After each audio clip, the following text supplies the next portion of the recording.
Hey, Kelsey, Norm MacDonald here. So, you have a podcast, huh? Fantastic. You know what I always say? You know what the world needs more of? Podcasts. Live from the Screwball Whiskey Studios, the Kelsey Hudgins Show. Brand new up in this bitch.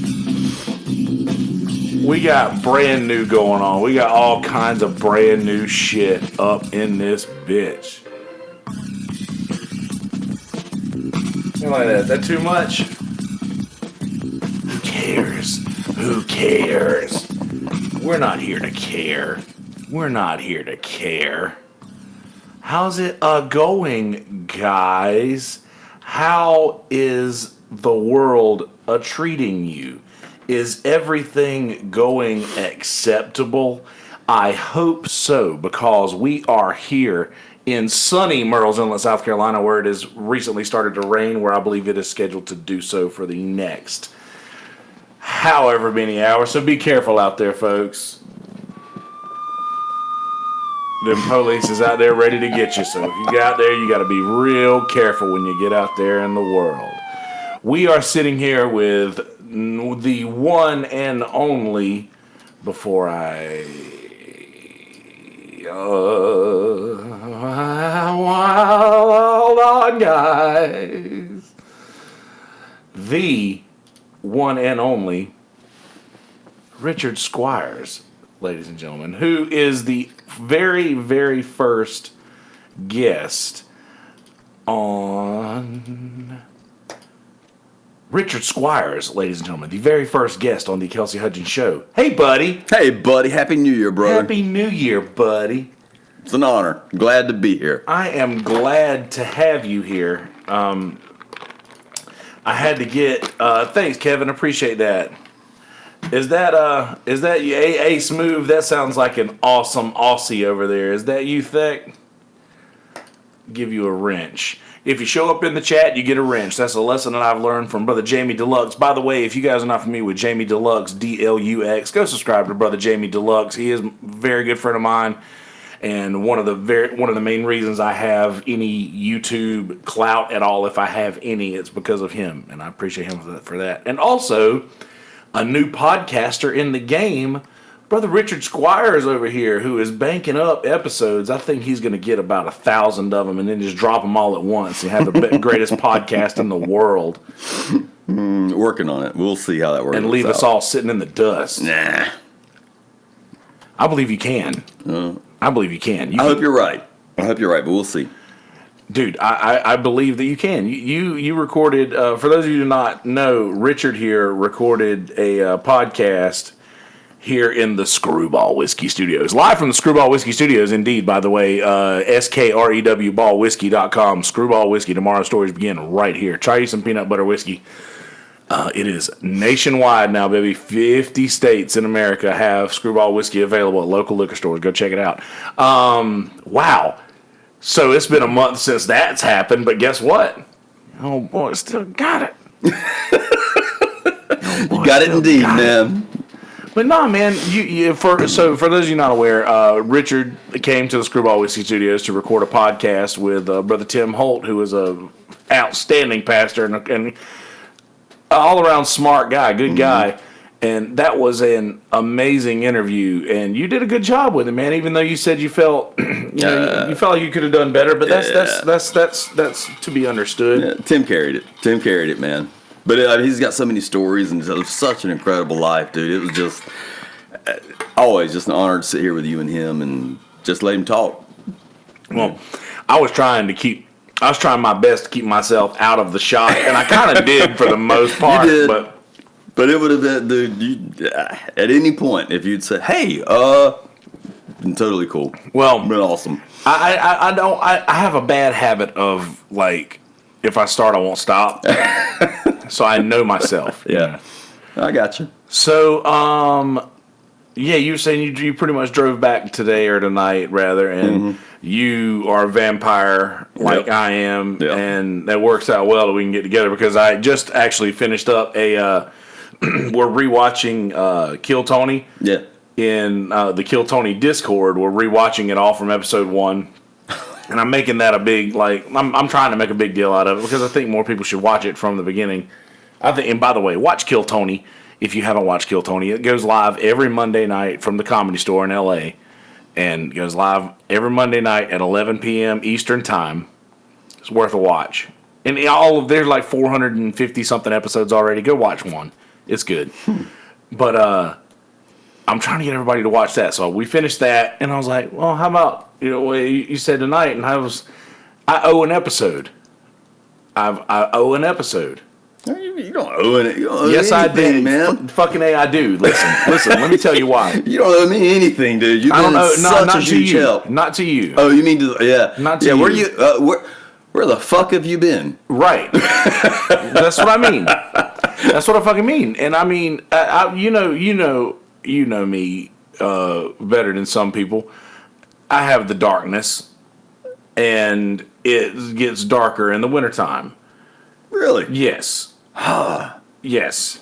Drastically darker in the wintertime. And I struggle with that heavily. I struggle with doing anything, much less going live for a bunch of people to watch and interact with. All right, hold up a second. So, all right, let's talk about that. Is it Okay.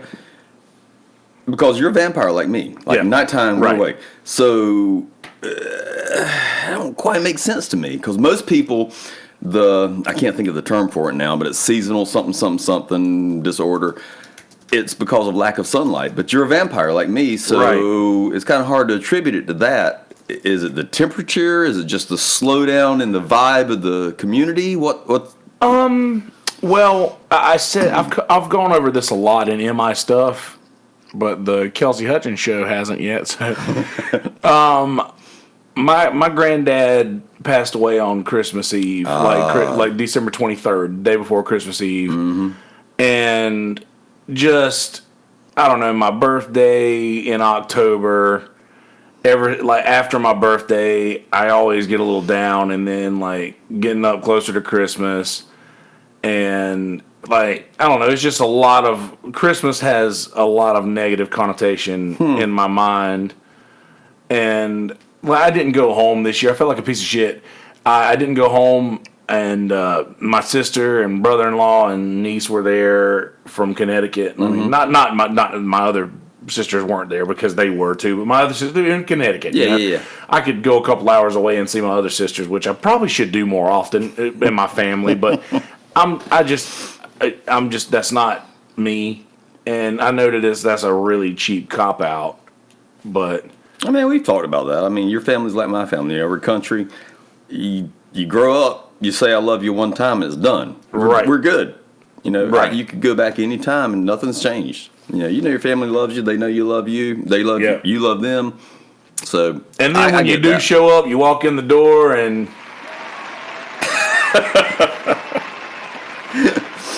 like a rock star that you are. And walk into the, or then if you stay gone too long, you walk in the door and. Yeah, I don't know what's going on in there, but no, seriously though. But I don't go home much, and I should. But I didn't go home on Christmas. I went home on Monday or Sunday, I think. I went home for a little while and hung out with them.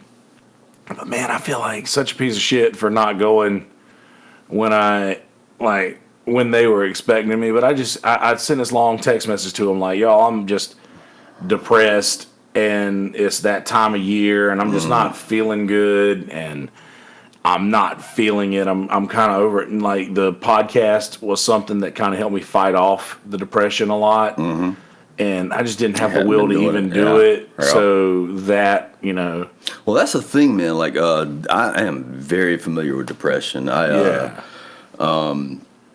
It's been over a year now, but I started where I work now over in Columbia. And I'm a nurse, and I was going through every time you get start a new job as a nurse, you have to go through this long ass orientation. It's like a week long. And one of the things they pulled up was a depression scale. And there's tons of them out there. Really, they have all these questions, and it's just to familiarize the nurses. This is the one we use when you admit patients. And I work in the ER, so I never have to deal with that shit. But I went through it, and I've answered them I don't know, half a dozen times at doctor's offices. And I always just check the right boxes because I know what they are, but for the first time I sat there and I looked at it, and the only one that I wasn't off the charts on was suicidal thoughts and tendencies. Every single one of the questions, there was maybe a dozen, I was maxed out on. Wow. And I'm like, motherfucker. So I was in the process of switching docs, and it happened to be, I went with my primary care provider. It was also a doc I worked with at Conway Emergency Department, Boris Sklar. Yeah. Shout out to Boris Sklar, one of the best docs I've ever been around. And I walked in there, and he's like, all right, man, what's up? So I go through all my meds and everything, high blood pressure, cholesterol, blah, blah, blah, blah. And I'm like, hey, man, you know that depression scale? He's like, yeah. I was like, I think I might be depressed. And he busted out laughing because he'd known me for a year and a half by this time. And he's like, well, no shit. You think so? I'm like, yeah.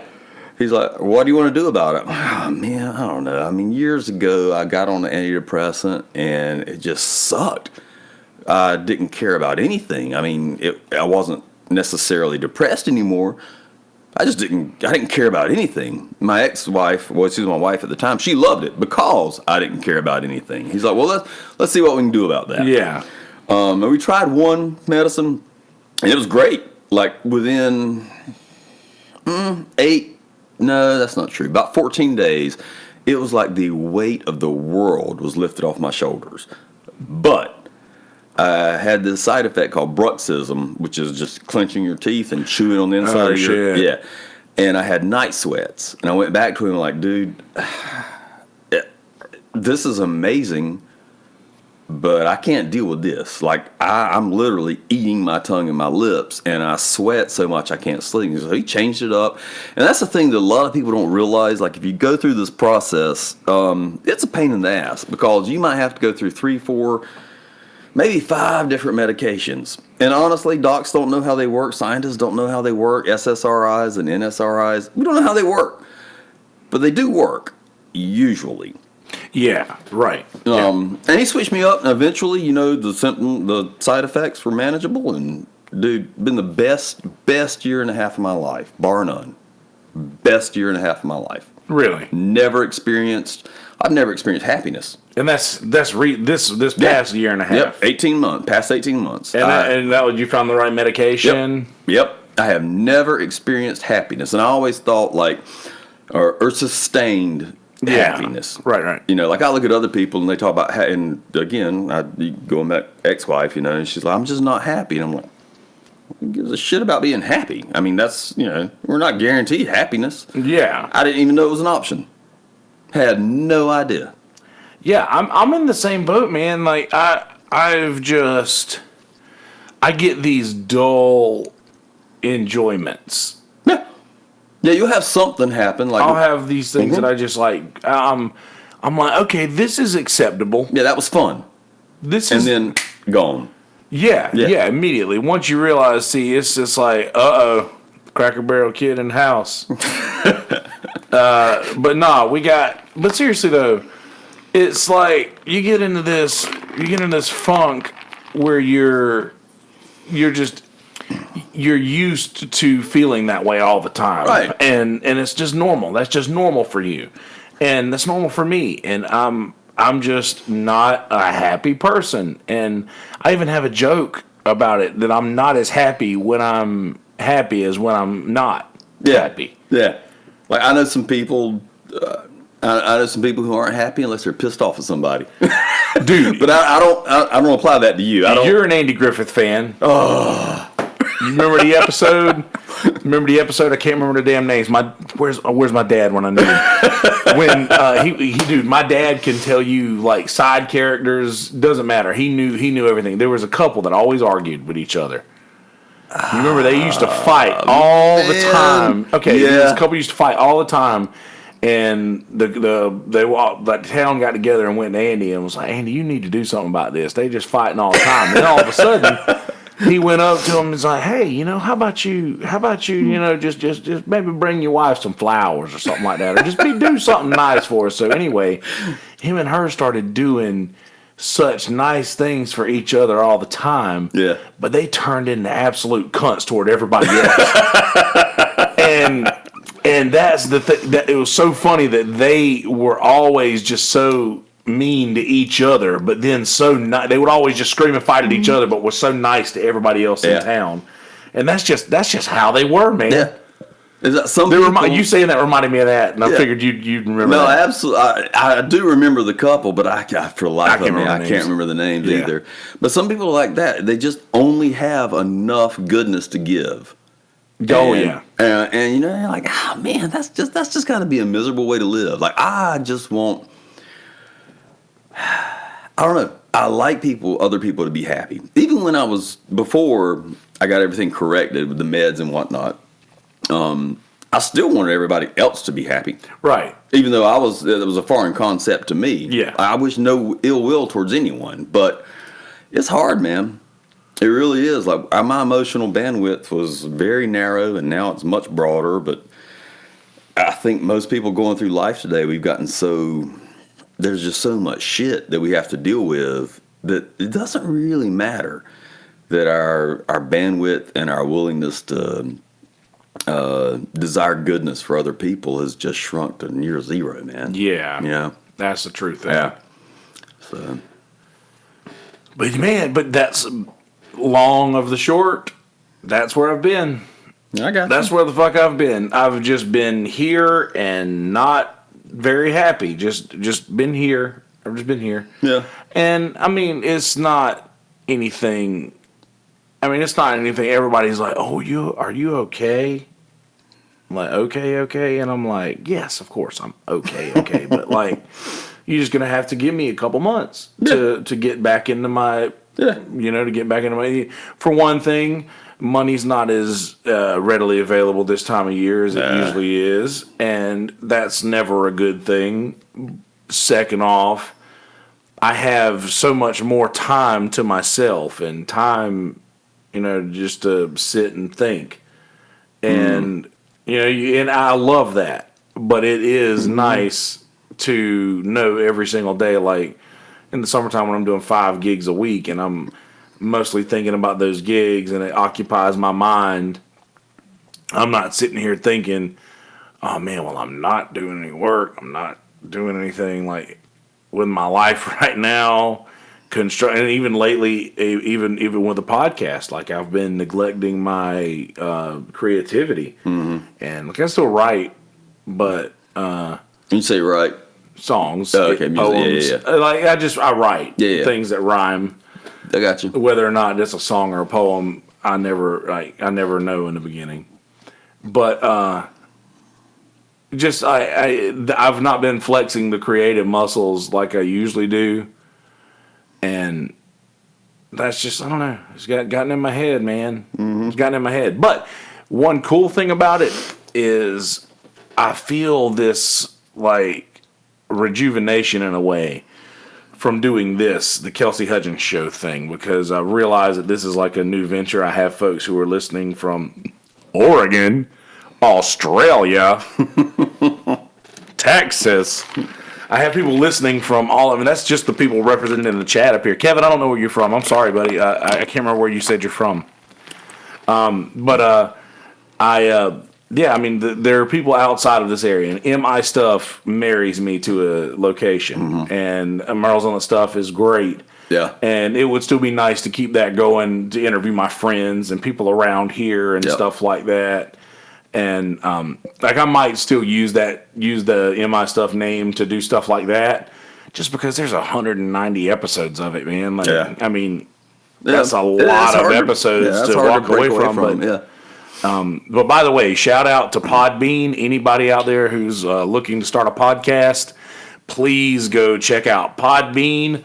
They have a fixed rate that they promise you that when you start with this rate and they have free options as well. But because I have so many episodes already banked, I had to do the pay. I had to pay just to rip all of the episodes over. So now my Now my listening from Manila. Thank you so much, Norm MacDonald. Thank you so much, Norm.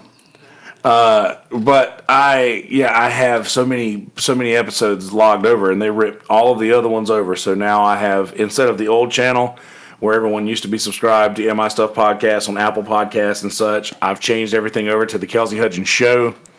So if you're seeing this on YouTube and you were subscribed to the MI Stuff Podcast on podcast platforms, please go to the Kelsey Hudgins Show and subscribe to that channel, because that is where new episodes are going to be uploaded. And I think that is the first official mid-episode plug that I have ever done. That's perfect. Well, everybody needs to know, man. New year, new title, new podcast. New podcast. Who There you dis? go. New podcast. Who dis? So when's the last time you played a gig?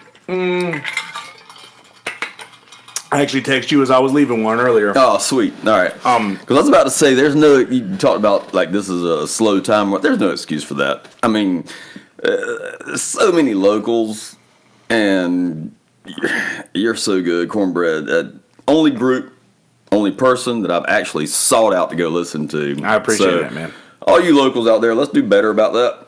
And all you establishment owners, let's do better about that. We're not just here for the tourists, although that's why this place exists. So let's get on that. Let's do a little better job. I got Norm. I've got my my KelseyHudgins.com website that's going to be going live soon. I'm switching everything from MI Stuff, but no, you're right. I agree with that. Like there should be. That's right. I'm taking over the world. But that's the thing is like, I'm fine with the amount of gigs that I get in the wintertime, just because having that downtime really does like ease my mind. The only thing that fucked me over this year was this and that mattress that I'm sleeping on. What kind of mattress you sleeping on? Right, I got a beauty rest. Mm-hmm. Like basically like a knockoff Serta, or not a knockoff. It's a knockoff. Like it's one of the like the one step below. Is it like one of those memory foam deals? Dude, not all right. Not only is it memory foam, but it's oh yeah, you're right, Norm. I do need to do that. Good call. It's springs at the bottom, memory foam on top of springs, and then there's like this little layer, this gel layer at the top that cools, and it forces heat to the bottom of the mattress, so it keeps the mattress cool. Yeah, bro. Best $3,647 I ever spent. So you're a high class man. I got to go for the Walmart knockoff memory foam. I love them. Hey man, I love them. Here's the thing that I'm a big guy. This ain't a secret. I saw the picture you posted on Facebook. Can you believe it? By the way, is Facebook going? I have like I logged into Facebook because I deleted the app. I deleted the messenger. I don't have anything on my phone anymore. All right. But I went to the website to take a screenshot of that picture, and I've got like 200 and something. Of course you do, man. 200 and something Where notifications. The fuck have you been? Yeah. But you know what, man? I'm sorry, but I love y'all. If you see me on Facebook usually, I'm sorry. I love you, but I just can't deal with y'all's bullshit no more, man. I'm sorry, but y'all got some bullshit going on. Like, I just can't fucking deal with that shit no more. People just sitting here that's been friends for 30, 40, 50 years, throwing friendships away over politics. Just like people who don't know any better, like sharing articles that are fake. And to be honest, know that I like to do that on purpose. Yeah. I like to try to sell people on articles, like fake articles, but I always did that from a place of humor, and I realized that like this isn't the demographic I want to like shoot for anymore. I'm not. It's just that I miss my family, but everybody that I want to talk to in my family, we got a group text. Yeah. By the way, let me tell y'all something. You remember back in the day when we used to go to the parts store or the hardware store with our granddaddies? You remember that? Oh, yeah. You go to the parts store and sit on those stools that spin around? Yeah. You do that? That was my dad, not my granddad. Yeah, okay. But yeah, absolutely. Do you remember doing that? Mm-hmm. Son, stop. Sit still. Sit still. You tell them Pay stories. attention. You tell them stories like that. Mm-hmm. You'd be like, man, I remember one time my granddaddy, we was at the parts store, and I was sitting on one of those things. My granddaddy said, boy, if you break that, you're going to end up having to pay for it, and I ain't going to help you. You're going to have to get a job. You're going to have to pay for that. And you get so terrified because you ain't got no money. I can't pay for this. Visions of slavery. Right. I need a demographic that embraces trolling. 100% I do. But that is our version of that. Now, my niece, who will be 1 year old coming up very soon, is going to be saying things like, I remember when Papa told us this thing in the group chat. Yeah. And sent us this picture. I remember when Papa tagged me in this post on Facebook on my birthday. Or stuff like that. Or I remember the smell of my granddad's vape. Oh no, man! I remember the smell of a whetstone. I remember the smell of oil on a whetstone at the hardware store.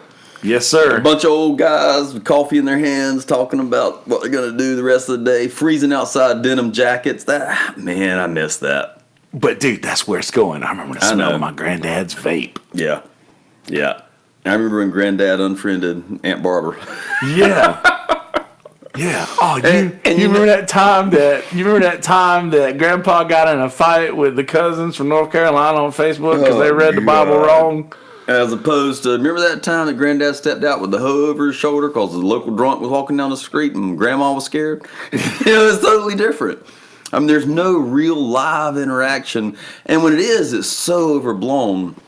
And again, like I see this because of my job. Yeah. You get in a fight now. Back in the day, you got in a fight, you got your ass whooped, your friend drove you home because you were shit-faced, threw you in the bed. Now, the cops come, the cops show up at the local bar, the bartender doesn't know you, nobody knows anybody. Yeah. And you're on the way to jail. I got chest pains. You end up in the ER. It's just... How many anxiety attacks do you get a night? Like people, I'm having a heart attack. No, you're having a panic attack. Right. How many? In a 12-hour shift, typically 3 to 5. So, do they all have the same look on their face of confusion of what is happening to me? And this, you can tell it's their first panic attack. It doesn't matter if they're first or they're 3,000th. Yeah. It doesn't matter because everything goes out the window once that starts. Because it feels. I've never had an anxiety attack or a panic attack. But I've dealt with enough that I get they believe they're dying. Oh, dude, for real. Yeah. So I try to be compassionate. It's hard when you've got 4 other patients who actually are dying, but they believe they are, But it's the same, like heart rate's through the roof. They're trying to tell you all their medical background, and you're trying to be polite and nice, and in your head you're like, I don't care. You're having an anxiety attack. I'm going to get you some Ativan here in a little bit. You're going to be fine. But, 3 to 5 a night. It's rough. I don't know. Dude. Yeah. It's awful. And I've gotten to the point now to where I'm like, I can recognize when I'm having one and just like put my mind at ease and be like, you know what? This is just a panic attack. And if it's not going to matter anymore. That is the secret to life right there. That's a secret. You know what? Because you know what? Y'all know good and fucking well that every time we get one of those hurricane or tornado warnings in the middle of the night, we pick up our phone and see it and be like, if it's my time, It's my time. it's my time. I Go ain't getting right in the back to bathtub. sleep. Yep, roll over. Go right back to sleep. Roll over and go to sleep. The generation that pulls on to. Had you watch Your Mom's House? I know I've suggested that to you before the podcast. Your Mom's House with Tom Segura and Christina Pajitsky. Yeah, no, you suggested that to me. You suggested Kill Tony. Oh well, I mean, Your mom's house? yeah, it's called Your Mom's I love House. Tom Segura. Norm Show just said generation that pulls their own tooth. There's this guy. Have you seen the video of the guy who like takes a knife in his mouth and like No. works his own tooth out, and he's Nah. just like spitting blood out of his shit, and it's like. Desperate for the tooth fairy. Yeah, the generation that pulls their own tooth. That's the Kill Tony Discord. All the millennials. Nah, you're 100% right about that. But anyway, I know that we kind of skimmed over the depression medication earlier, and I have a thought that I want to go back to that. Yeah. But before I come off of the anxiety thing, man. I've had so many panic attacks recently since I've quit drinking and since I've quit doing like hard drugs Yeah. and stuff. Like ever since I stopped doing that shit, my panic attacks and my anxiety is always very close to through the roof. Well, with the drinking thing, that makes sense. Because alcohol, benzos, when I say benzos, I mean like Xanax, Yeah. Valium, da-da-da-da. That's what you give somebody who's going through DTs. Yeah. So that kind of makes sense that you were self-medicating, and that's why you didn't have them earlier. But before that, like when did you have, how young were you the first time you ever had a panic attack? Okay. I remember the first actual panic attack I remember having where I didn't realize what was going on, but in looking back, it was a panic attack, was one time me and Cameron Nesbitt, who plays with Perlino. Okay. Very, very talented guy. Him and Gentry both. They've been on In My Stuff podcast with me several times. Me and Cam went down to Charleston to play a duo gig, and I couldn't figure out what road to get on. I couldn't figure out which way 17 went. Like, with the way I was leaving, you familiar with Charleston at all? Yeah, a little bit.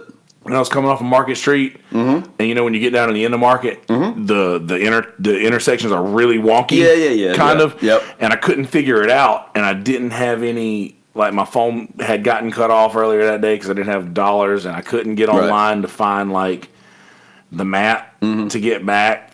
And like, I just sat in this gas station parking lot, just like sitting there thinking, I just don't know what to do. I can't. And Cameron was telling me, isn't that how do you get? And I was like, I couldn't hear it. You know what I mean? Like I was hearing him and like, but I couldn't Process. Yes. Yeah. And like, I just couldn't do it. But that's the first time I remember, I think, having a panic attack. But honestly, dude, the first day I went to first grade, I went to my teacher's desk and just crying. I want to go home. I don't like this. I don't want to do this. I want to go home. Yeah. But that first grade thing, that was more of an emotional being separated. Probably. Yeah, I wouldn't call that.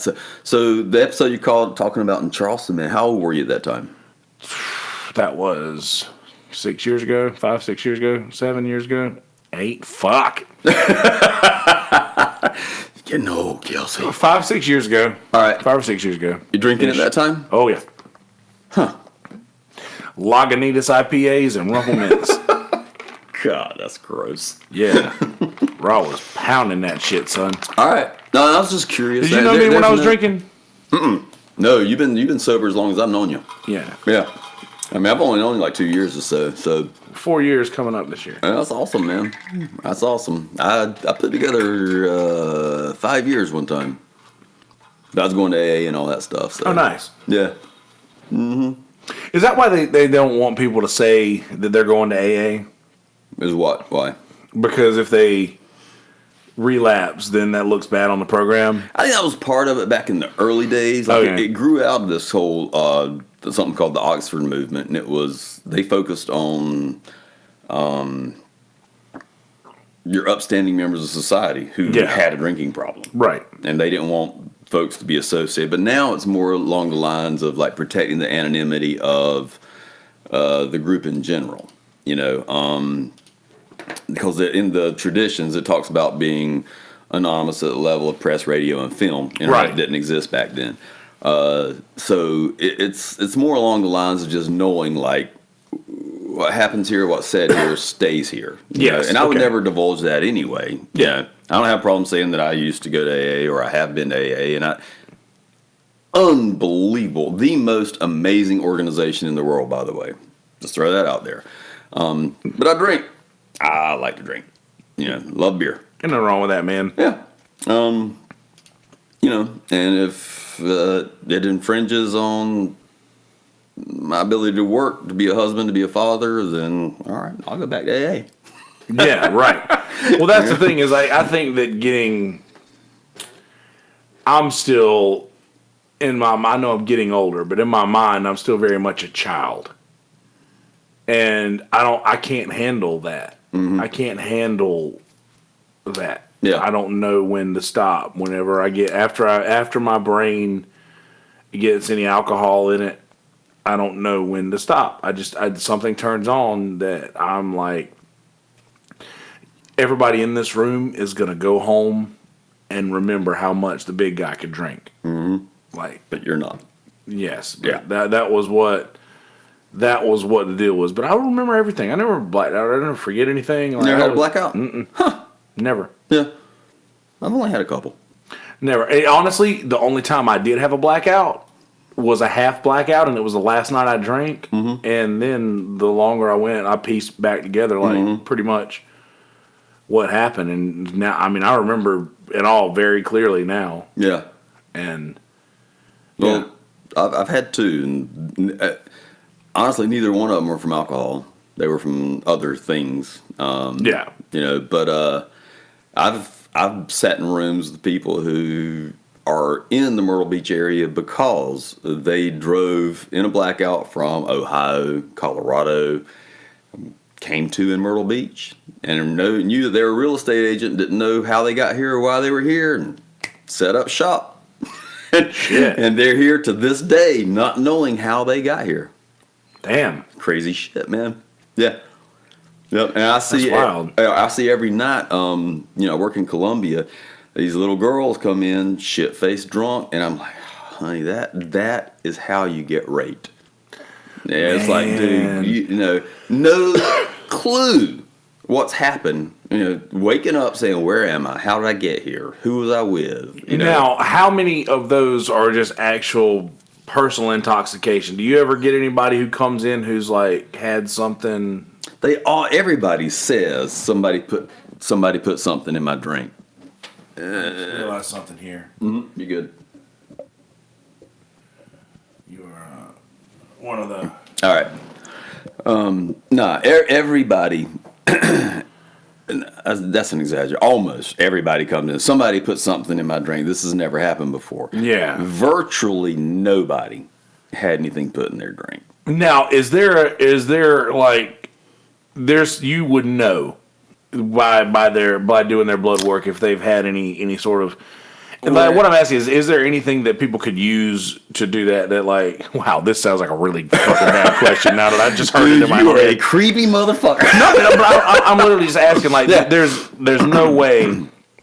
Ari does get around. That's funny.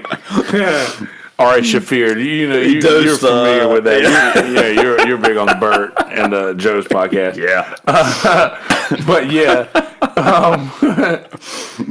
Ari, you're safe, man. We can't detect a thing. No. I love you more than the picture of Tony Hinchcliffe above his bed. But yeah, you would know. Like, there's nothing that those guys can use that wouldn't show up on a screen. So it would be something like. That's why I'm asking. Is like, you're not gonna come into an ER and find out that you got roofied. Oh. Sorry. See, once we get an alcohol level back, and you got this little 90-pound girl and her alcohol level is 208. Right. The alcohol level. Does it really matter? Yeah, you're right. Because if they're not drinking a lot and they're roofied, then the alcohol blood content level would be so low. Right. Yeah, it would be strange. Yeah, if it came back. Okay, and it was that makes sense. And when I say now. 208, like everybody's familiar with the cop little blow meter, 0.1 or whatever. 208 is 0.208, so that's twice the limit. So usually they just drank too fast, too much, and they don't. Yeah. 19 years old, you don't know what the fuck you're doing. So that's it. Man, it's so crazy that we all went through that, huh? Yeah. And I never went to the ER for it, people. Just go home, have your friend turn you on your side, drink some Gatorade in the morning. I've been doing this bit lately at my shows about, we'll do Smitty sings Santa Monica by Everclear. And I'm like, the band is much better than the Liquid. Because that shit would kill everything. You remember, dude, we used to fucking drink that shit out of bathtubs. Dirty fucking bathtubs. We just take a cup. Oh, purple Jesus. Just take a cup and just dip that shit out. My friend, my 15th birthday, one of my friends had a bottle of Everclear, Kevin Smith. Kevin was from Kentucky. But anyway, not the other Kevin Smith then. No, not that Kevin Smith. Not Silent Bob. But he poured a little bit in my hand and set it on fire and then handed me the bottle. And it was a small bottle, and I drank the bottle before the fire went out. Oh, man. I don't remember much else after that on that 15th birthday. Is it a library of music manual? Because that's sitting on my kitchen counter, Norm. The whole collection, actually. And we're using it to flatten out Kill Tony poster. But yeah, no, they that's the thing that I worry about is like there should be a test that could be formulated for just that, to find out, like, if you catch it quick enough, you'll find out for sure. But I know that there's not. But then again, the telltale sign is the blood alcohol level. Right. So, like, if somebody is super duper drunk and like you're just super duper drunk, but if their blood alcohol content level is and if lower, that's the case, like if there is legitimate concern about it, like you know, all of a sudden your pants are missing, then it turns into it's a whole different thing. There's different forensics that go into that, and I'm hands off. They have something called a sane nurse, is a sexual assault and something, but it's a forensic exam. Okay, and that's a whole different ball of wax. Goes the sled, which, by the way, I'm getting my little advocate soapbox for a minute here. I can't remember. I think it was 2015. There were 2,000 sane exams filed with SLED. All right? Yeah. 2,000. There were 2 convictions. All right? Wow. So I don't know what the problem is. I don't think it's inaccurate, or too many people are crying wolf? Or both? It's not a matter of inaccuracy. It is crying wolf, lack of evidence, a lack of desire to prosecute. Lack of wanting to put money towards it? Yeah. Okay. Yeah. And that's kind of shitty. It's really shitty. Because I know, and most of these, are young people. And I get, like, when you're young, like, you fuck up, you make mistakes. And I'm not saying everybody should necessarily, everybody who, I don't know.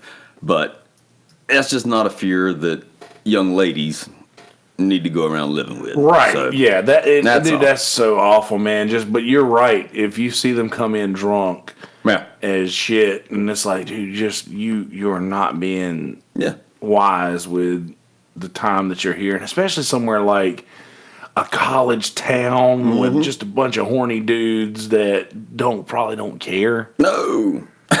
And that's so shitty, man. That thought, and I know that it probably definitely kills you. That thought is what makes me afraid to reproduce. I get it. Believe me, I'm thankful that Trinity, sweetheart, I love you. Trinity's a little dorky. You know, and I love that about her. I love that naivety. She'll turn 13 in March, and I'm like, just stay a nerd. Just be a nerd, sweetheart. Be a nerd. You know, you want to get into D&D? I'll tell you all about it. You know, just be a nerd. Yeah. And she's a beautiful girl, but it scares the shit out of me. And for sure. You know, she's smart. I know she's going to go to some great college somewhere, and I'm like, oh fuck, man. Oh god, because I know me. I know how I was at 18 and 19. I was an asshole. Dude, you know? I know, man. Just know. But see, that's the thing, too, is that we always project what we did upon what we expect the rest of the world to do. And we know that that's probably not it. And there are actually good people out there. And I think that if you put the right morals and instill the right thought processes into things,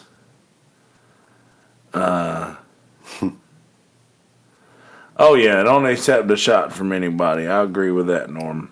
Mm-hmm. Buy your own drinks. Yeah, be like, if somebody asks to buy you a shot, be like, not today, rapist. I'm good, Epstein. Yeah. Help, this man performed hypocrisy on me. Crying hypocrisy, because that's the worst part. Help, someone committed hypocrisy against me.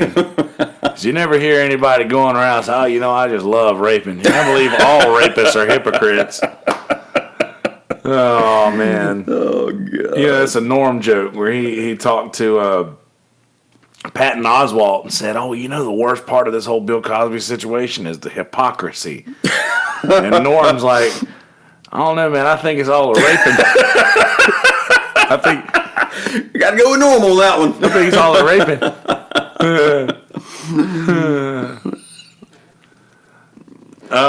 Kelsey's a wizard.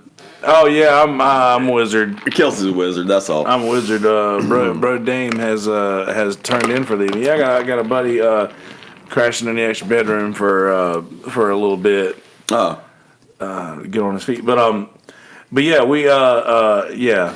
He's I've got my my wizard brain is doing camera angles for me, so I'm running that with my mind. Can you believe it? So we've been on dark topics. Let's get off of that and let's get something. Okay, well before we move on from that, I've my ADD. Yeah, and by the way, if you're listening to me for the first time, sorry. Second. Yeah, I have ADD really bad, so I'll bounce around on a bunch of subjects. But anyway,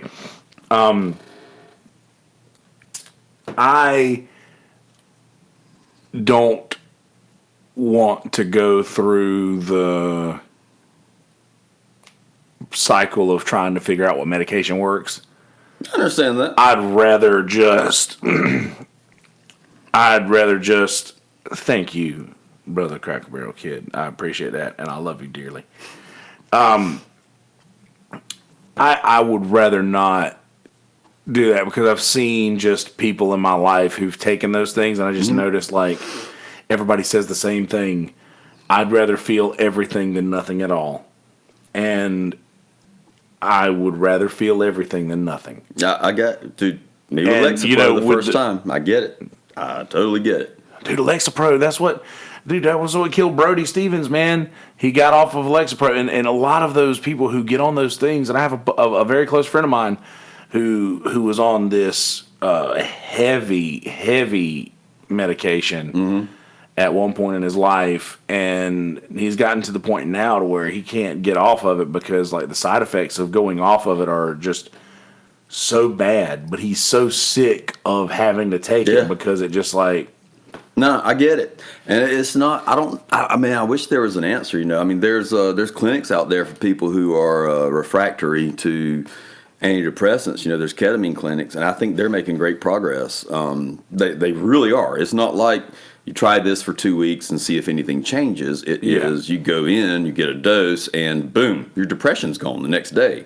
And you have to go in like every other week or twice a month, once a month or whatever. That's a huge step because, like you said, the side effects initially, like back in the day, Lexapro was the first one I was on. Yeah. That's a SSRI, And I hated it because I didn't feel anything. It was just flatline all the way. And I stopped. And for everybody out there, if anybody out there is on antidepressant meds, please don't just stop. Talk to your doc and say, this sucks. I need to come off of this, because I stopped cold turkey. And it was probably the worst 3 weeks of my life. I clenched my teeth the whole time. My teeth felt spongy. I was angry. I had homicidal thoughts. Like, a guy bumped into me in Subway, and I thought I was going to kill him. Yeah, I was just. Did he just get the last Parmesan oregano? No, he just bumped into me, and I was like, first thought in my head was, I'm going to kill this guy. And I was like, what the fuck is going on? So that's not normal. You might need to reconsider the meds. People don't think that normally? No.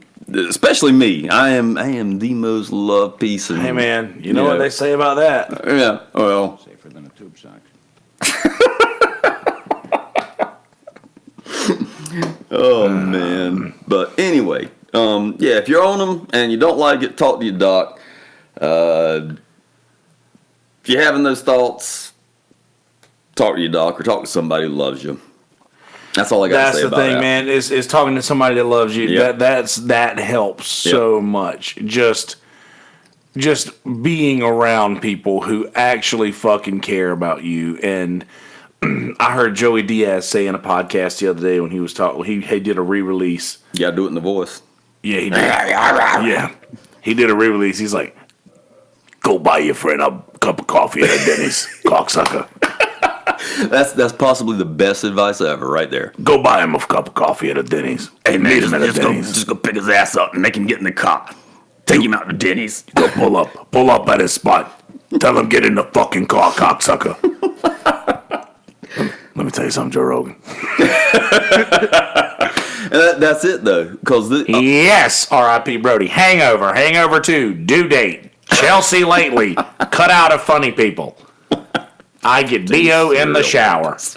Oh, jeez. No, that video, I'll watch that, the serial rapist joke. I imagine Norm posting it as a Norm joke. Norm jokes are the best, by the way. Because you don't see him coming. Hey-o. Hey-o, you don't see him coming, but you know what they say about that? Safer than a tube sock.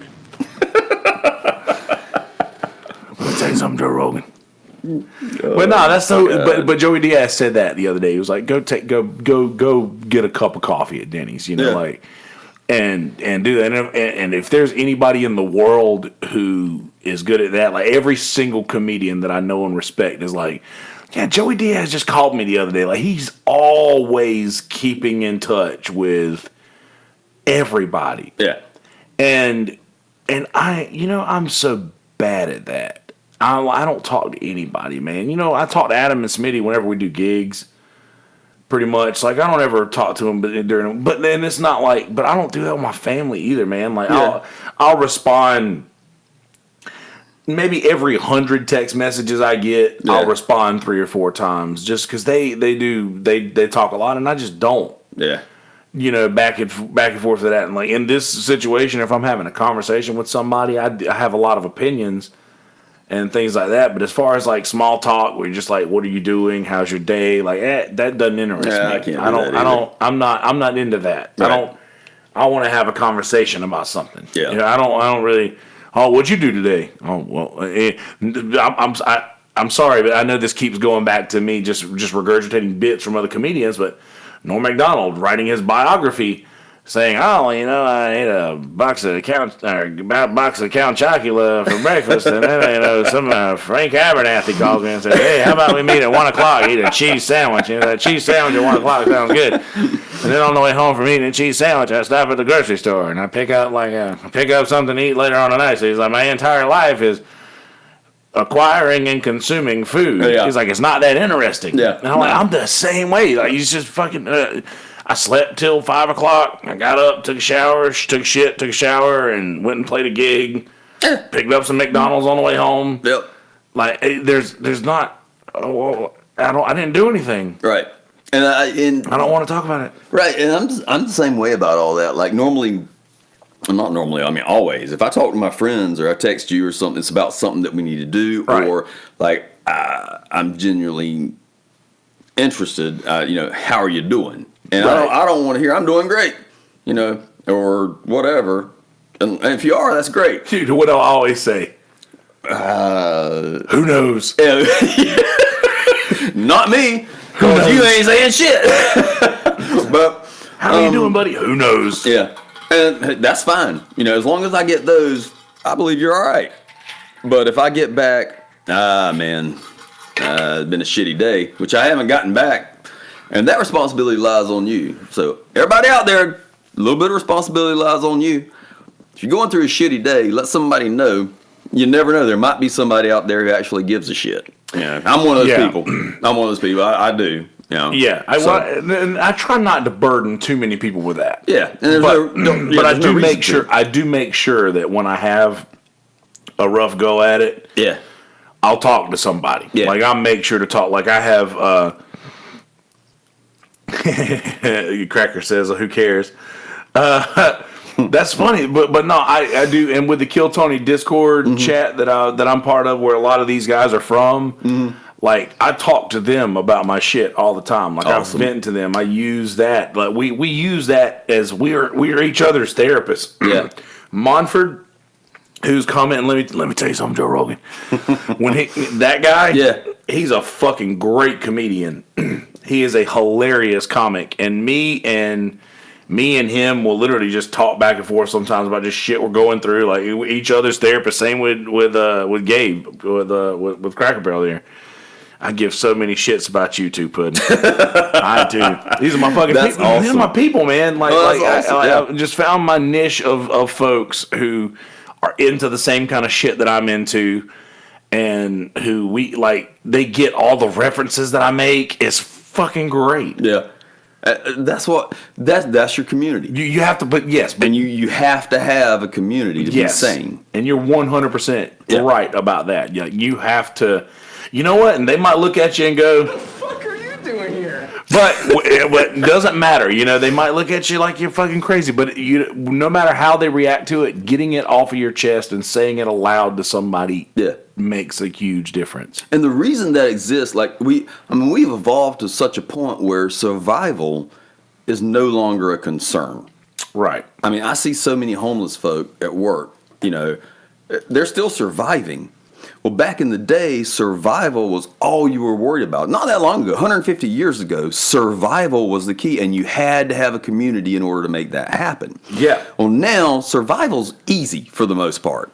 And 100%. And so you don't need that community. Well, guess what? You fucking do need that community. You really do. That is why we were created. So if you don't have some sense of community, you're fucked. I mean, there's no way for you to stay mentally stable if you don't have a purpose in life and community, Right. Or you're just trying to survive, and that automatically, that's your purpose in life. I'm trying to survive. So it's hard, and people don't like the work that you have to put into community. I mean, it's easy online, or it may seem easy. Some people may say, well, that's not real community because you're not supporting each other. No, you are. It is work to put out there how you're feeling or what you're going through, and trust that somebody else is going to be like, well, man, here's how I feel about her. I love you. Or that is work. That is emotionally taxing. That's hard. Yeah, so it is. Yeah. And it's awesome that you have that. I'm glad to hear that. Well, yeah, and I'm glad to be able to say that. But everybody has to have that person where they say they're honest with. Like you have to level. Yep. With people, and getting in front of, and that's one of my biggest qualms with a lot of my close friends is like be just real. Yeah. Like I don't be what you think I want you to be. Right. Be you. Be who you are as hard as you can. Mm-hmm. Don't try to there's so many folks who just, oh, what do you like? Oh, I like that too. Yeah. They just they want to find out about you and make themselves more appealing to you. And I don't get off on that. What's appealing to me is someone who is themselves. Asshole or not, I don't even care. And that's the thing, It's like, had you rather... Right. Stream of consciousness, the bonds that fine tunes the minds. Exactly. Had you rather have this person like you and it not really be you, or had you rather just be yourself and take that risk of this person might not like me? Right. I'd rather have somebody not like me Yep. and not sacrifice who I actually am. Yep. I'm okay with that. Not everybody doesn't have to like me. You don't have to like me for me to love you. Simple. That's right. And I don't care either about being liked. I'm not, I don't really care much about that. Like if I'm not, if it's somebody who I care about and they don't like me, then that would bother me. But if it's just like, but if it's not like somebody who's close to me, if it's somebody who's close to me that I actually care about, they will like me because I will make sure that I do the things that will make that easy for them. Without changing who you are. Absolutely. Yeah, you're giving precedence or priority to, to them. Yes, I give my most precious gift to those who deserve it. Right. Do you know what my most precious gift is? Attention. Effort. Yeah, there you go. Yeah. That is my most precious gift. Yep. Because I don't put in effort for anything.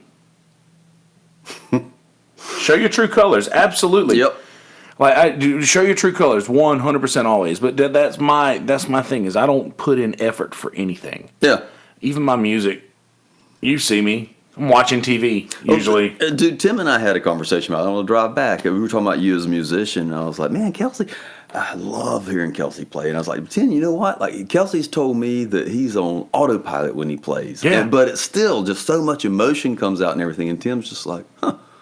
Because Tim, he's not on autopilot. Like phenomenal musician. Freakishly good. The kid, when he was, I think 16 years old, and this was back in the 60s, he was a clarinet player. He went over to Prague on this international band tour. But that one kind of hit him. He was like, really? I'm like, yeah. I said, it's inside of him. And he was like, that's pretty cool. It's interesting. You're very kind, Cracker. I appreciate that. But no, but it's true, man. I'm not paying attention to that. I don't put that effort into that. I don't know. I just whatever happens with that. Like I don't put I let it go. Whatever happens. I'll let it be, and I don't put effort into that. But if I actually put effort into something, that's my way of saying that's my love language. The song to your dad. Yes. Yeah. That one. That Which one? The My King's Wisdom? King. Yeah. Dude, oh God knows. You can tell like effort was put into that, and that song wrecks me. That song wrecks me like that's such a great song. 100% well put effort is really a gift. Absolutely. And oh yeah. I see what you mean now. He is just plain likable. I see what you did there. Effort really is. Oh yeah. But but yes, putting that I don't know. That was a thing to where I felt like my dad might not know where I stood spiritually, and I wanted to clear that up for him, and kill a couple more birds with that same stone. Yeah, and let my mom know how I felt about that situation. Let my stepmom know how I felt about her, and let my dad know that how I look at him. Yeah. Well, you can't listen to that song and not feel the effort that was put into it. It's a well-crafted piece of music. Thank you. Yeah, absolutely. I really appreciate that. Absolutely, man. I tell you what, I sure check some boxes. I appreciate that, Norm. You guys are really fucking kind. Like I don't deserve your kindness, but I really appreciate it. But see, that's the thing with with that kind of stuff is like that's my love language. If I put effort into this, like you might not see it because of how I act as far as the band goes and stuff like that. But if they send me a song and I put in the time to learn it, that's me caring. Yeah. That's me. Like if they send me something and they're like, let's do this song. And I'm like, okay. I'm like, okay, then what are we doing over here? But check my boxes. Why, Daddy? But no, if I learn that song, that's me putting in effort for them. Yeah. Or if I do anything like that, that is my most precious gift that I can give is effort. And I'm so aggressively lazy in every other aspect of my life. I love that. Aggressively lazy. I love that phrase. I'm so aggressively lazy that I literally don't do anything, man. I move from this chair to that couch to my bed when it's time to go to sleep. Yeah. And that is all I do. And honestly, the effort that I was putting into the podcast, because I actually cared about this thing and I really wanted it to do well in the beginning, is like I feel bad now that I didn't for so long, and I feel like it's like you go away from home for a while and you show back up and you're a little bit embarrassed because you haven't been around so much. Right. Nah, man, you don't need to worry about I grew up with a kind of family that might put a little guilt trip on you for doing such things, and shit. I don't know, man. I don't know, man. Hey, man, just appreciate the fact you're missed. You're back. Yeah. You know? We are back. Mm-hmm. We are back, ladies and gentlemen, live from the Screwball Whiskey Studios. Do not forget, Screwball Whiskey Studios, SKREW Ball Whiskey in the studios. What up, Wes? Standish, do your thing, man. We got brother Wes Standish in the house. Wes has recently caught up on Kill Tony, guys. Wes, we're actually going through another watch through right now on the Discord channel. So you're in there. But yeah, that's what I did. I did the reset to move forward, and I tried my best to keep the ball rolling, but I didn't. I tried my best to keep the ball rolling. I couldn't. I just literally couldn't, for lack of a better excuse. I was just really struggling to roll over and get myself to do this in this beautiful studio. The Screwball Whiskey Studio, SKREWBallWhiskey.com. Go check out Screwball Whiskey at your local liquor stores anywhere in all 50 states. It is here. It is prepared for you. It is ready. And I'm more like Wes Siddish. Why me, Daddy? Wes, why? Do you know Wes at all? You would if you see it. You would if you saw him. Wes has been on this podcast before. He's been on a couple of times. We need to get Wes back in the hot seat. But anyway, yes. So putting forth effort. That is my most precious gift. I get that. Anyone who receives that has received the most precious thing that I can give. And my family, I don't buy gifts. I don't buy things because things, they're nice. It's nice to show me that you were thinking of me when you purchased this thing.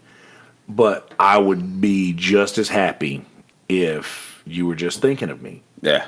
And we're sitting here, and I get a little upset when I go home and they like give me gifts and stuff like that. Like, cause I'm like, guys, just please, can I bow out? Like, y'all are enough. Y'all are enough. And that's what I mean when I say that to my family and shit like that. Y'all are enough. I don't need things.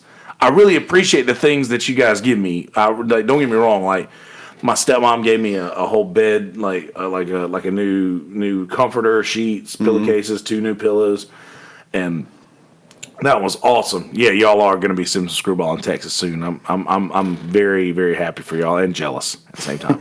But yeah, that's my thing. Like, I appreciate the things that they give me, but they are enough. Just them being.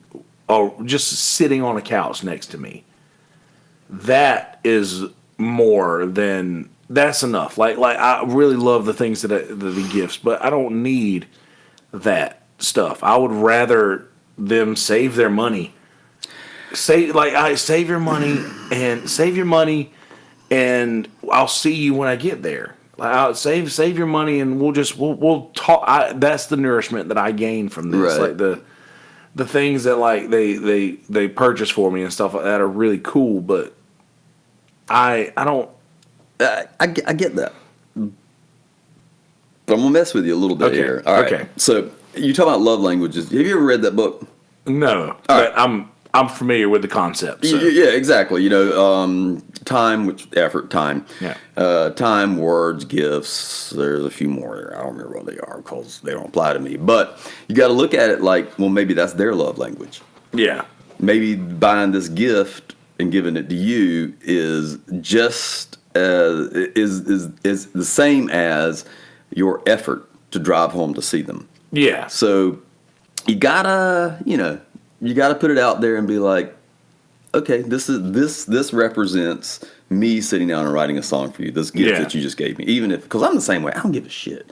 Kelly, she is one of the first people who's ever bought me gifts that I actually loved. Gonna buy me a coffee pudding? You can there, Gaby. You know, Starbucks cards. But it's shit that I use though. Like last Christmas, Buy me coffee. last Christmas she bought me a pair of shoes. They're the ugliest shoes in the world, but they were for work. And I opened them up and I'm like, oh my god, these are the ugliest shoes I've ever seen. I love it, and I do. I wore them for a year. This Christmas she bought me another pair of shoes because it takes me a year to wear out a pair of shoes at work. I love that, but she doesn't have to do that. She and I have the same love languages. It's time. How did she react when you called the shoes she bought you ugly? She laughed. Oh, we're the same, dude. She is the female version. Dude, she's of me. cool as fuck, man. Oh, yeah, she is. You're very lucky, man. I am blessed. You both are. You both are. Y'all are very Oh lucky. man, it's awesome. Like she got a little tight with me tonight, and I was like, "Hey, I'm gonna go over and do a podcast too." She's like, "You just got here. You're gonna be asleep." I know, but you're only here for every other. I know, baby. I know. She's like, "Okay."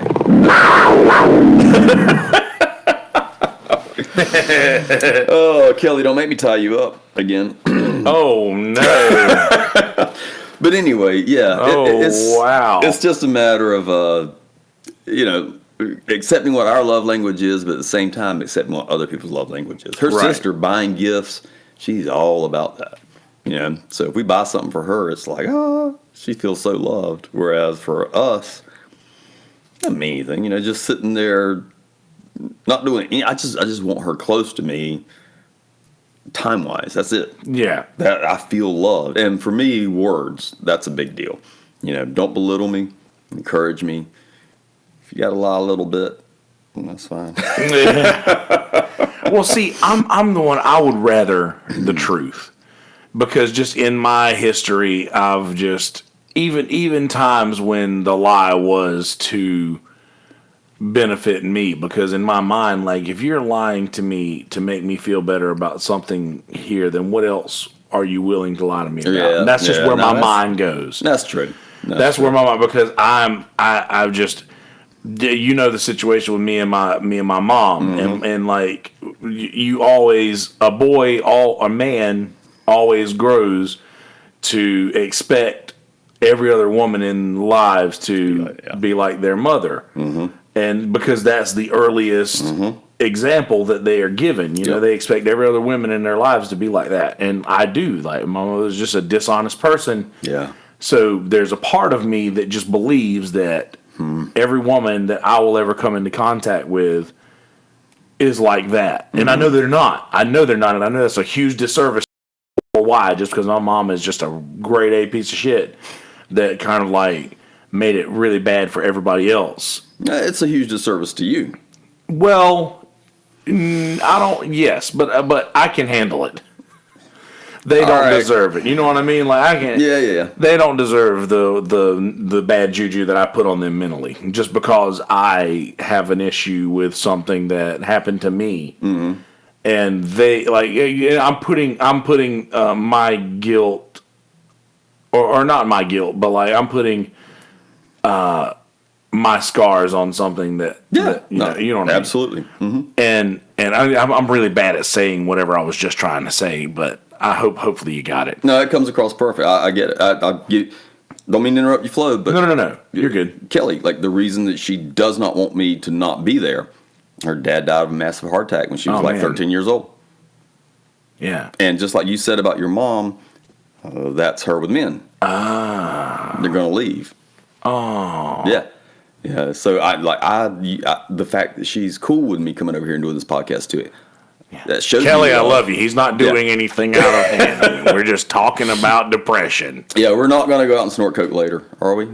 No, we're not. Definitely not doing that. God. Once upon a time, Captain. Same here, buddy. Bro, once upon a time, just out of camera shot over there where my lighter and my little weed pen sitting, there used to be a plate of cocaine that just sat there. Gosh, it was always there and it was always full. How did you keep it full all the time? I don't understand that. I became an addict. I became an addict, and I got to the point where I didn't run out. I talk about it all the time now because when I smoke weed or when I hit a GB or something like that, I'll cough to the point to where my nose just runs because there's nothing in there anymore to to stop the flow. Dude, yeah, right. There's a GBs for days. That's right. Seriously though. Oh my! But that's real. That's real life, man.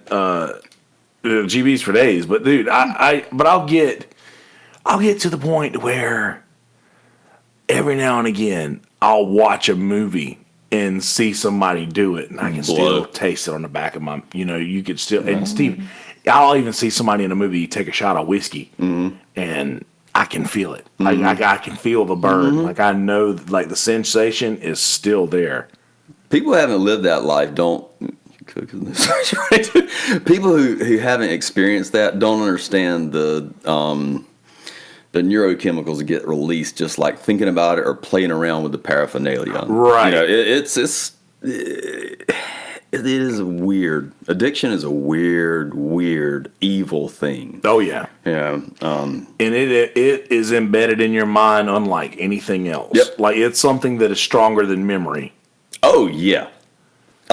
It's something that is way stronger than memory. Because you never forget that shit. Never. You never forget it. And it is instantaneous. Like you just said, something can pop up on the television or in a movie, and all of a sudden, that chemical smell. I know the feeling of your face going numb. Oh yeah. All of that. I can't swallow it.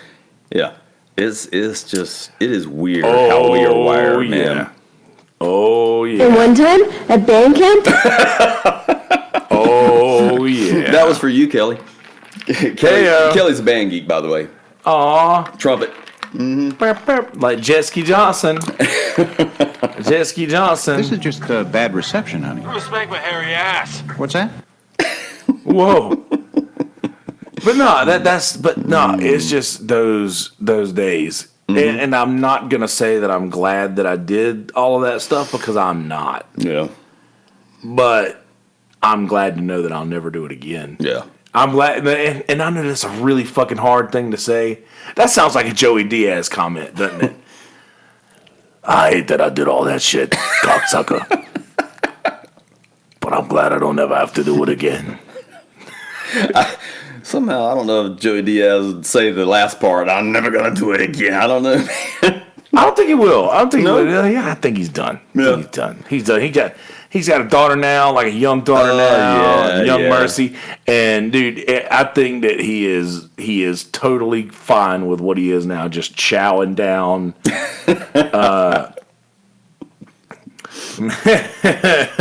Yeah, it does. At least a pound. Man, that Joey Diaz story where they went to Cuba and he got stranded, that was the funniest shit ever. I'm sure I've heard it, but I've heard so many Joey Diaz stories. Nah, it was him. He was telling it. He was talking with Joe or whatever, and like him and some other comedian. I don't know, they came into some money, like gambling or something. So they fly to Cuba, and his friends like, keep it low key. And Joey's always like ordering the most expensive shit and announcing or whatever. But it was just hilarious. The church. Nah, I hadn't heard of that. What is it? School me. That's Joey's podcast. Oh, okay. Church of What's Happening Now. Pretty much all I listen to is Kelsey, Tim Ferriss, and Joe Rogan. I need to expand my boundaries, but I have a phone that is old as dirt. One of those guys is a lot shittier than the other two he mentioned. Yeah, fuck Tim Ferriss. Fuck Tim Ferriss. I was going to say that. I'm just kidding. I'm just kidding. Yeah, I have my phone's old as dirt, doesn't have a lot of memory. It fills up fast, so. And I came into the Joe Rogan scene late because of this guy, so I'm still trying to catch up. Well, you listened to Joe back in the day. I did way back in the day, and I was like, "Fuck this guy! Sound like from Frat Boy. This is boring as shit." Well, he was different. We talk about him a lot in the Kill Tony chat. Where we're like, the guy's brilliant. Now, he is like back in the day. I feel like he was just kind of like you say, kind of like Frat Boy, and not really, but just he would just say such shitty things to Red Band. Yeah. And he'd be a dick. And I love, dude, Brian Red Band. Yep. I love Brian Red. You'd be surprised. I'm working on it, brother. I'm coming pretty damn close. You'd be surprised, man. If you look on my YouTube, like I've watched a lot of Joe Rogan. I got a 3-hour drive to Columbia every other weekend, and usually once in the middle of the week too. So I burn that shit up. Hey, dude, what's Joe Rogan at? He's only at like halfway through 1,000 now, if that. Yeah. If he's not even there yet. I caught up on 413 episodes of Kill Tony in 4 months. Oh, so, damn, that's pretty good. Yeah. Yeah. But that's where I am right now on my podcast. And Tim hadn't had a guest that I was super interested in a long time. But Rogan, he makes every guest interesting, it seems like. He really does. He does a great job. I like him. I just like him now. Him as a person, he seems just like, and just like I explained to you, I was like, dude, I know what you mean about how he used to be. He's different now. He seems like everything's different. He's. And I don't know, I wonder, if what I listened to back in the day was before he had the psychedelic experiences that he had.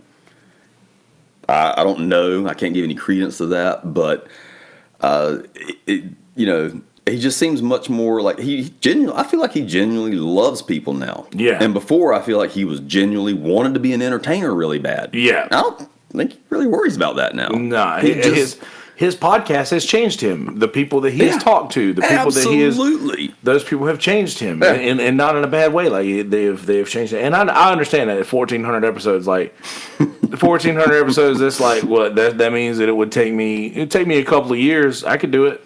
Don't. Is that a challenge? You challenging me, bruh? You're challenging me, bruh, because you know what? You wanna hear me roar. I'll take your prayers there, man. Pray for me. All them prayers you got, man. Every prayer you can get. But, hold on, phone. Wait, what were we just talking about here? No, I'm just kidding.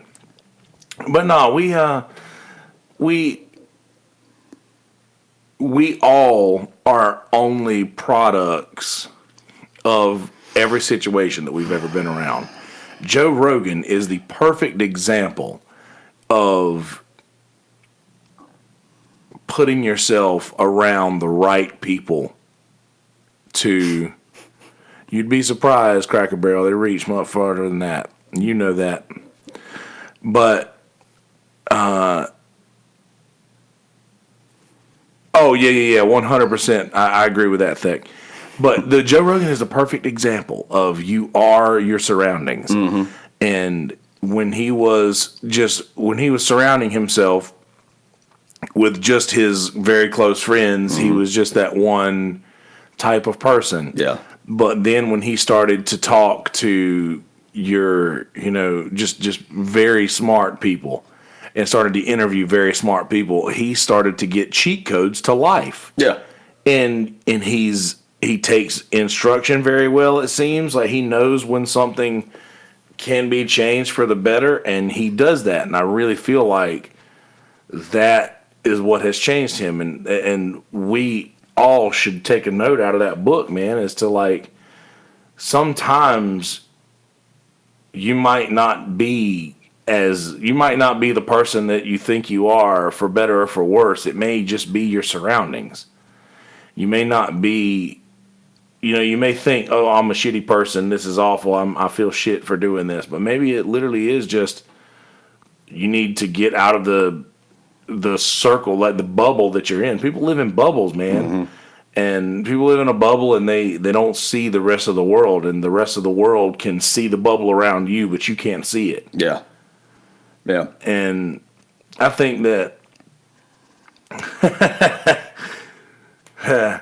cheat codes. Well, Xbox, or not Xbox, Nintendo, Yeah. old school codes right there. Contra. Contra.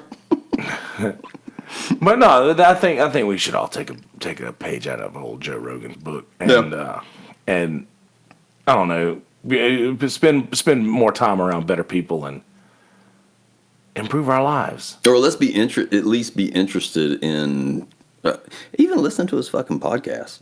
I mean, I'm not around those people, but just listen to those ideas, and he's got some people on there that I disagree with vehemently. Oh yeah, But I love listening to them. You know, I feel like I'm a better person for listening to their opinions and their ideas because it's such a long form format where, you know, he had Bernie Sanders on there. Yeah. You know, he doesn't sound like a fucking idiot, you know, and it's like, yeah, wow, that's the first time I've ever heard Bernie Sanders where I was like, I kind of like this guy. well that's the thing. People do not get the opportunity to say what they actually want to say. Yeah. Whenever they go do these things, they've got a campaign manager who's saying stick to these bullet points. Right. If somebody asks a question, you work it back to this point, Right. and that's what they have to do. And I'm sure that they were probably given some sort of the same shilling before they went to go on Joe Rogan. But you know what, man? I don't know, man. Dude, They seem like pretty open conversations to me. Like, I got friends who bring stuff up, like, in the local news, and I'm like, I got no idea what you're talking about. Like, well, don't you feel ill-informed? I haven't watched television over 2 years. I don't watch TV. It baffles Same. me why anybody does now. Same. You know, and I'm like, I feel more informed than, because what, you know, where are you getting your stuff? You're watching television? Do you believe anything that you see on that? yeah. You know, but there's a basic core to truth about humanity and society and who we are and how we act. And once you know that, everything else is just kind of like decoration around it. Right. You know, I'm not surprised about this whole Iran thing with Trump. No, I'm just not, there's nothing. And not only that, do you remember a time in this country's history when we weren't at war? No.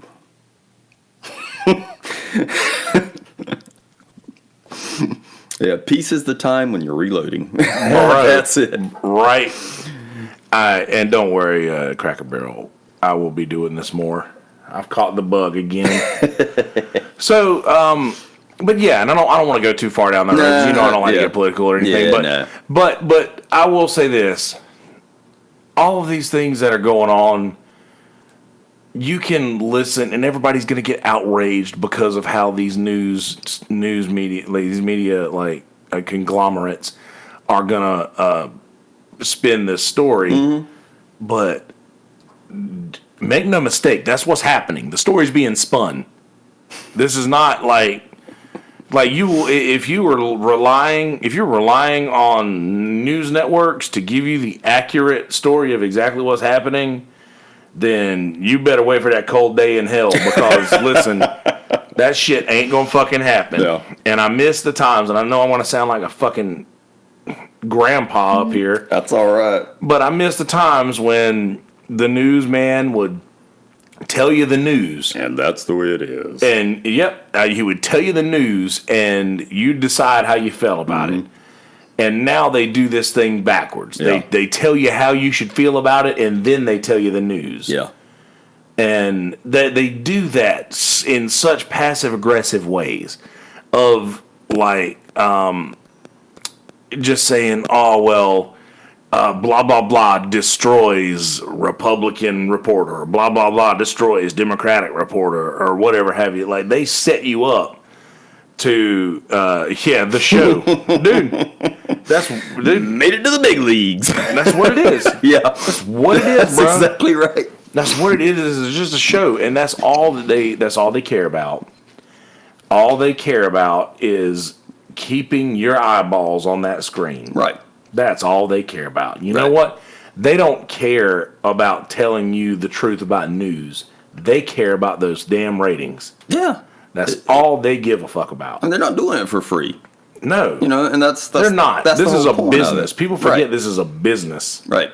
And it's not until that's one of the things I know we've invoked the Rogan so many times, but that's one of the things I admire most about him is how he pushes people. How many fucking podcasts exist now because of him, and because This one for sure. Yeah, yeah. My desire to do it. I've always wanted to, but I never really said this is something I'm gonna do until I started listening to him, and then you pushed me.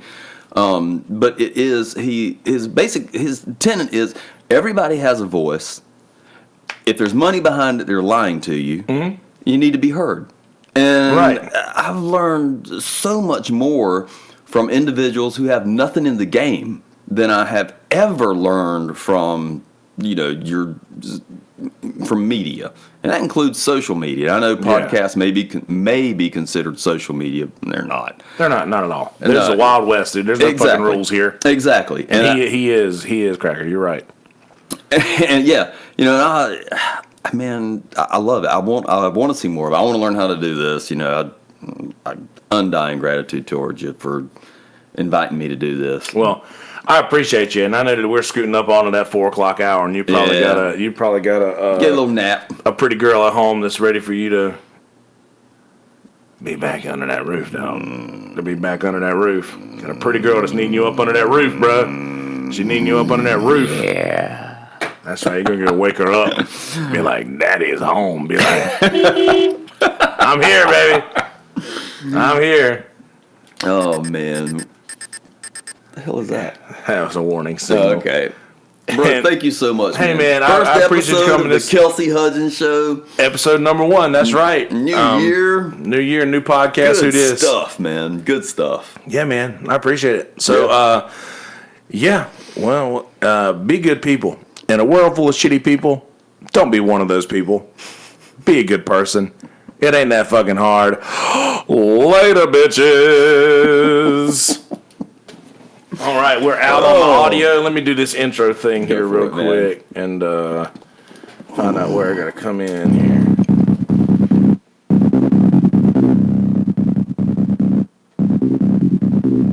Hey, Kelsey, Norm MacDonald here. So, you have a podcast, huh? Fantastic. You know what I always say? You know what the world needs more of? Podcasts. Live from the Screwball Whiskey Studios, The Kelsey Hudgins Show.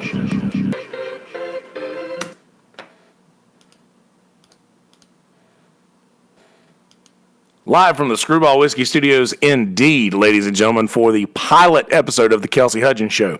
Screwball Whiskey, SKREWBallWhiskey.com. Screwball Whiskey, tomorrow's stories begin right here. Screwball Peanut Butter Whiskey is now available nationwide, all 50 states. Go into your local liquor store, ask them for a bottle of Screwball Whiskey, and if they do not have it, now they can order it, and I promise you that they will not be disappointed when they do.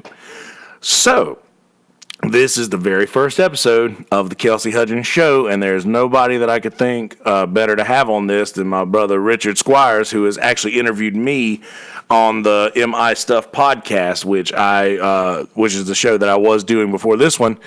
And we had a great talk and went on for a pretty good while. Got a good couple, like hour and a half out of it, and a lot more than I was expecting to get. And it went pretty good, and I'm excited for you to hear it. So I'm not going to do too much nonsense here, but I didn't do this at the end, so I'm going to go ahead and get all this nonsensical stuff out of the way. Please go follow me on social media if you guys want to follow me personally. I post there more often at Yonder Wizard, WIZZERD, on Instagram, at Kelsey Hudgins on Twitter.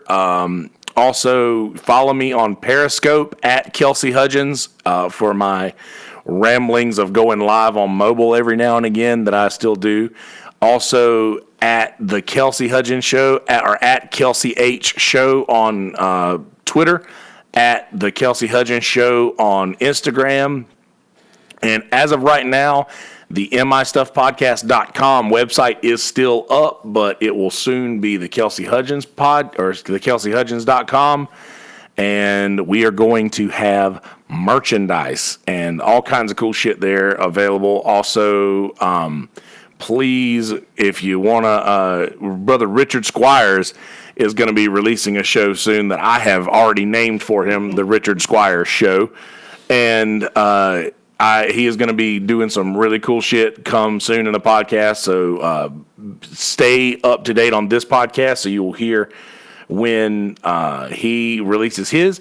And I'll be sure to keep you up to date on that. Also, if you were interested in doing a podcast, reach out to me. I'd be more than happy to help you out on message me on any of those social media pages I've told you about just now.